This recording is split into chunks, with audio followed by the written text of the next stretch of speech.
Thanks for watching. We appreciate you. Please subscribe.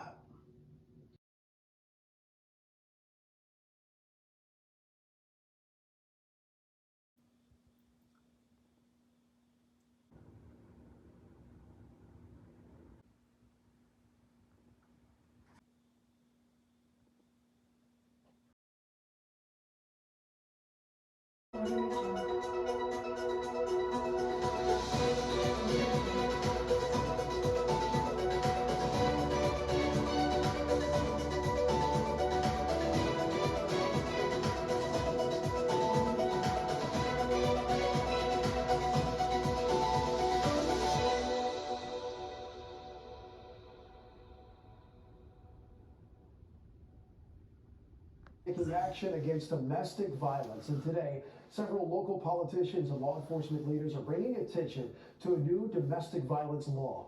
That new law went into effect October 1st, and it essentially speeds up the legal process to file a restraining order.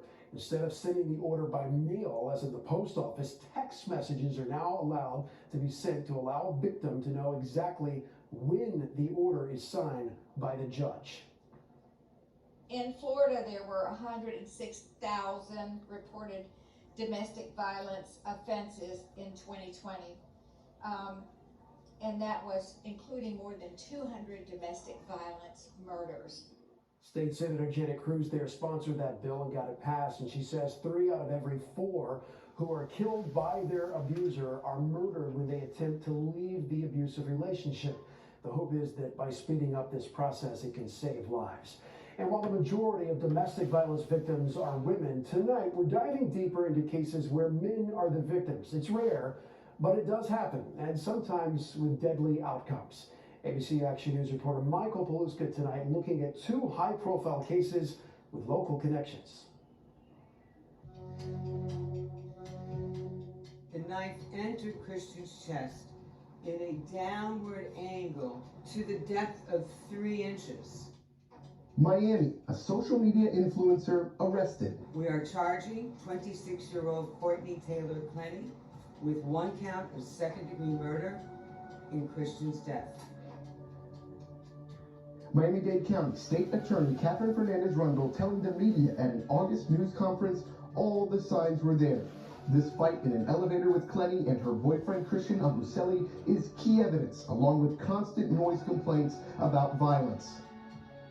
It was a homicide. In St. Petersburg, August 19th, Larry Jarrell is found inside the apartment he shared with his partner, Rhiannon Spicer. An eerily similar case where police say Jarrell was stabbed to death.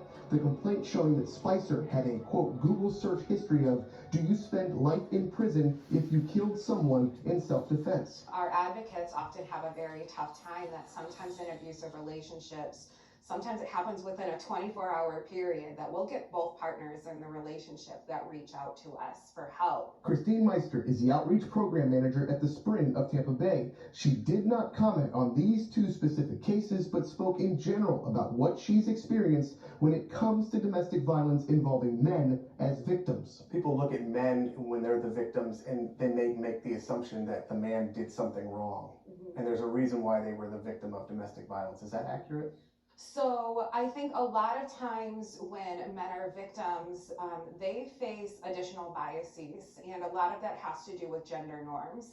Men have this expectation to be tough, to be more dominant in that relationship. And so when a man comes forward and says, no, this is what I'm experiencing in my relationship, I don't feel safe in this relationship, my partner is abusing me, or I have this coercive control, other people think, well, then you must not be a man. Data reinforces that skepticism about men as victims. According to the National Coalition Against Domestic Violence, 72% of all murder-suicides involve an intimate partner.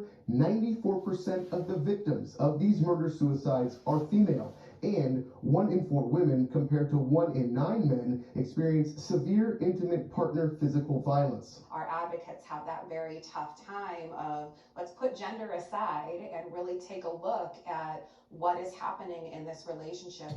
Documents show Spicer was arrested in November 2021 for domestic violence, again just weeks before Jarrell was found dead. No contact orders were also in place. In February, court records show that Jarrell was also arrested for domestic violence and pleaded no contest. The couple had 3 children together, and since Spicer's arrest, police still have more questions than answers, Spicer invoking her right to remain silent. Every act of violence in a relationship is always an act of domestic violence. Those words, domestic violence, should have a decidedly ugly feel to them. Back in Miami, authorities say they found no evidence to Clemmy's claim that Ambuselli was the aggressor. There's no physical evidence that led us to believe that she was actually physically harmed in any way. No matter what, everyone agrees someone should or could have done something to stop it. Men are often, unfortunately, unwilling to come forward as victims of domestic violence, or of intimate violence, that is sometimes called.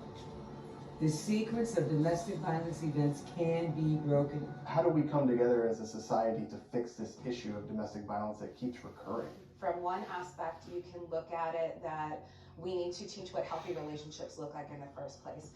It's about recognizing that domestic violence is everybody's problem. In St. Petersburg, Michael Paluska, ABC Action News.